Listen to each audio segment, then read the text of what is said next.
timing of it is just it leaves a bad taste in the mouth, because it doesn't appear to show the guy enough respect in terms of what he's achieved, even taking into account some of his issues, which I do directly think relate back to his kind of experience at Bradford and the way that that team formed and developed. Without question, he was certainly being shaped by the likes of Noble and people like that who were coaching him at the time. Yeah, so you're saying it's the right decision. You agree that Hull needed to move on. Pearson has kind of come out with this kind of it's sort of been like, well, I was saving him any embarrassment after I'd sacked him. I wasn't going to make him talk to the press after I'd sacked him, and someone had to talk to the press, and all that sort of approach to it and stuff, and that, like, Radford understood and accepted it all, and I'm sure he did, but it does feel like a weird heat of the moment, no composure about it. Yes, exactly. You does it feel disrespectful then, do you think? A little bit. I don't. He was going to be sacked either way, so there's an element of how disrespectful is it, but yeah. You have a quiet private conversation once the heat has died down on a Monday morning and say, "Thank you, Lee, but I think we've come to the end of the road," and you kind of have a private conversation, and then you can talk to the media at your leisure as the week goes on. You don't need to do it straight away. That is, it speaks a little bit about the profile of him as a chief exec, doesn't it? And it's the kind of I'm taking charge type approach to it, which I don't think is particularly helpful. No, we see other leaders around the world of other types kind of trying to put their face at the front of things and trying to make it look like it's been done well when it's not. Yes. In most people's opinion, been done well. Right. Okay. Well, congratulations on a great Hull FC coaching career for Lee Radford. I'm sure he'll be around the game again soon, and good luck to him in his future. We're now going to talk about what other news there was, Alan. So do you want to start us off with some Warrington news? Yep, so Warrington have been fined £5,000 after breaching Super League's rules regarding the shot clock and use of interchange. The charge related to the Wise defeat at Wakefield in February. It was adjudged the team gained an unfair advantage from Toby King's unpermitted return to the field after he'd gone off injured under instruction from the referee. Warrington accept the decision. Half of the fine has been suspended. Rules have been broken. We've seen people deducted points and stuff for having extra players on the pitch before for very short periods of time, and this is kind of in that range, isn't it? It's got to be judged completely separately to like off-field kind of stuff with management of salary caps or interviewing, not turning up for interviews or all different kinds of categories of stuff. But this is a marker set down on how this will be handled if you don't follow the regulations. Yeah, and we all know that Wire have got a bit of history with sailing close to the wind with rules, so this certainly fits into that oeuvre. Yeah, and now this is a story that actually, to be honest, I wasn't going to bother speaking about, but we got a fan viewing, so when we get a fan viewing, we include it in the news story. So thanks for EFC for getting in touch. So the story is Warrington have made Anthony Gelling available for selection again despite him being investigated by police over an allegation of wounding with intent. Centre Gelling, who's 29, was suspended after being arrested in Widnes on the 8th of February. He missed 4 games, I think. The incident in question is now solely a police matter, and the club will await updates on investigations before considering any change in approach, a Warrington statement said.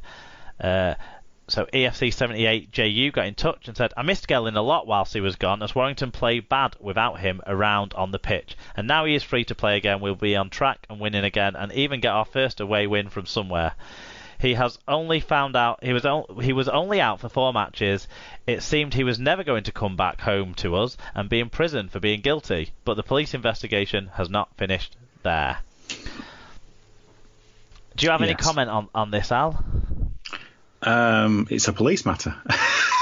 I have a policy of not talking about police matters. I It's a tricky one because I think we had a conversation about this midweek.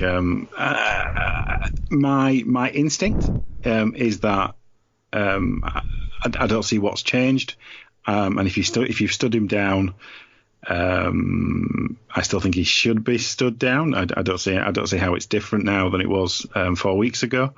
And that's not. What's the club's investigation pulled out that the police investigation mustn't have done so far for the club to have decided he can play now, whereas they decided he couldn't when he was first charged. And if so, are they sharing that information with the police? Is the police obviously we can't talk. We don't know about the police investigation, but it just feels like if he is still being investigated by the police, the club had no reason to change their approach other than shit, we're losing. And he's had 4 weeks off. That's probably enough because innocent until proven otherwise type stuff. So, which is completely fair comment. And if he is proven innocent, then Warrington will not get any sort of negative attention from us on this podcast for what they've chosen to do it. If he is proven guilty of the alleged offences that has been spoken about in the public domain but not necessarily officially, then Warrington will get fucking stick from this podcast, just like any club would, and the player obviously the same. Exactly. I hope he's innocent. I really do. I hope whatever happened comes out. Yeah.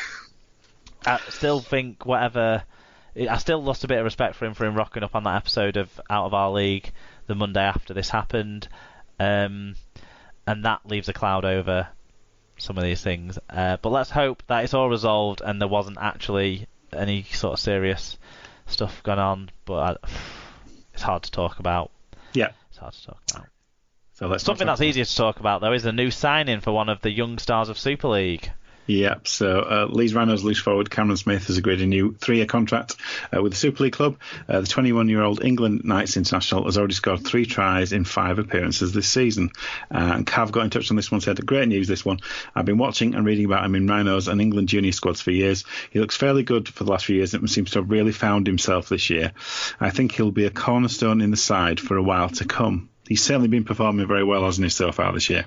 Yeah, he's a player that I've always liked and talked about a bit over the last few years in our season preview shows about, is this the year that he finally becomes an important player? And it seems to be that he has done.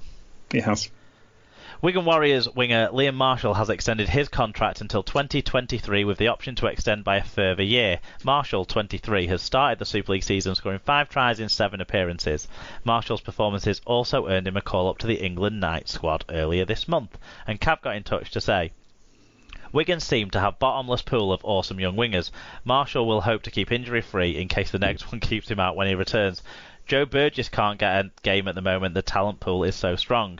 Yeah, Marshall started the season fantastically well, and so deserves to keep that spot in the side over Joe Burgess, who has been a bit rocks and diamonds in the last sort of 9 months or so, even though I think his diamonds shine brighter than Marshall's. Marshall's been far more consistent.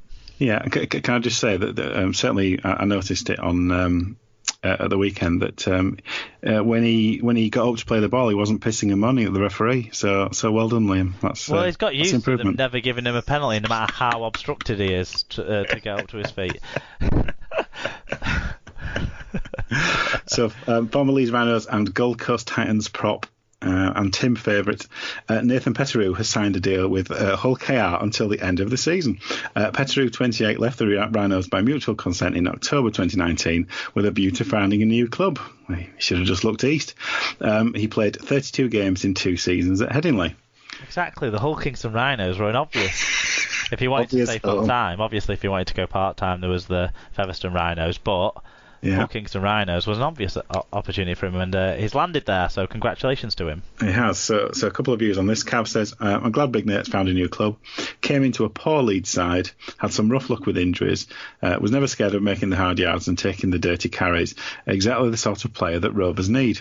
And Tom Andrews says, like a present from your grandma at Christmas, it's almost what you asked for, but not quite. A forward, but not really a replacement for Big Mossy. But I've got a bit of a habit of criticising signings, and then they turn out to be the best ones. Happened with Tickle and Hiraki. Well, hopefully he'll make a good impact for you, Tom. No, because if he's now got the self-awareness to do it, he's going to criticise them on purpose, so then it might start turning around. You don't want to mess with fate like this, Tom.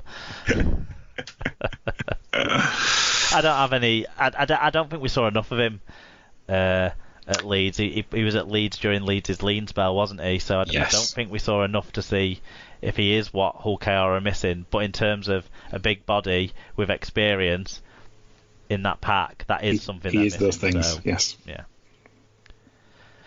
Utility back Gary Wheeler, one of Toronto Wolfpack's founder players, has left the club by mutual consent. The former St Helens player, and maybe future St Helens player, who knows, who's 30, joined the Canadian side before their entry into League One in 2017 and helped earn 2 promotions to Super League. But Wheeler did not play in the £1 million game in October and has featured just twice for Toronto this season. We got some fan views on this. T. Smith. Welcome along, T. Smith. I don't think this is real, though. Said, Wolfpack's loss is KR's gain. Our long game of waiting for Toronto to start offloading their stars has paid off. As moves are afoot for us to get this lad. Just need Neil to sign the cheque. # this will age badly or well. Well, it hasn't fully aged yet, but I think you knew which way it was going to go, Tom, to be honest. And Cav said, I'm not sure why Mac is so down on Wheeler. I know he's a tad breakable. That's fucking understatement, Cav lad. But when fit, he's pretty good, and the Wolfpack are light on players. I hope he finds a club soon. My understanding, Al, on this one, was they had to kind of get rid of someone to be able to play Chase Stanley. And I would say I would much rather play Chase Stanley than Gary Wheeler. Yes. And that's what this deal allowed them to do. So I get what Cav's saying about when he isn't, when he hasn't been dunked in tea and crumbled to the bottom of the cup, he can perform, and he had a good spell in that game against Salford when he came off the bench and nearly helped them turn that one around for Toronto earlier this season. But I'd just rather have Chase Stanley. Simple. Yeah. You're not going to get any dispute about that from me. So moving on, Ian Watson has confirmed that Gil Dudson will leave Salford to join Catalan next season. Speaking to the MEN, Manchester Evening News, Watson confirmed that the Red Devils had refused Dudson an immediate move to the Dragons before the start of the season, but had given him permission to arrange a move to France next year before the 1st of May date that the clubs are normally allowed to speak to players contracted elsewhere. And Cav again says, Dudson's a great workhorse and will fit in well to the huge Dragon pack. And who can blame him for swapping Salford for the south of France? Yes. Yeah. Obviously, Salford are sort of saying, look, we've let him do this on the understanding that he's going to be a rock-solid asset for us this season, and fair enough. Good luck to him. Yeah. Huddersfield Giants' Chester Butler has suffered another injury blow after undergoing surgery on a long-term groin injury. Butler has missed the start of the season with the injury and, despite treatment, has not been able to recover. He will now undergo a hernia operation to rectify the problem. And finally on this bit, so Featherstone have recalled prop Jimmy Beckett from his loan at Championship counterparts Oldham. There you go. Yeah, so we might return to some other news later in the show, but before we get to interspersing news elsewhere. Yeah, we're going to finally do the other match reviews and talk about the 2 remaining games in round 7 of the Super League.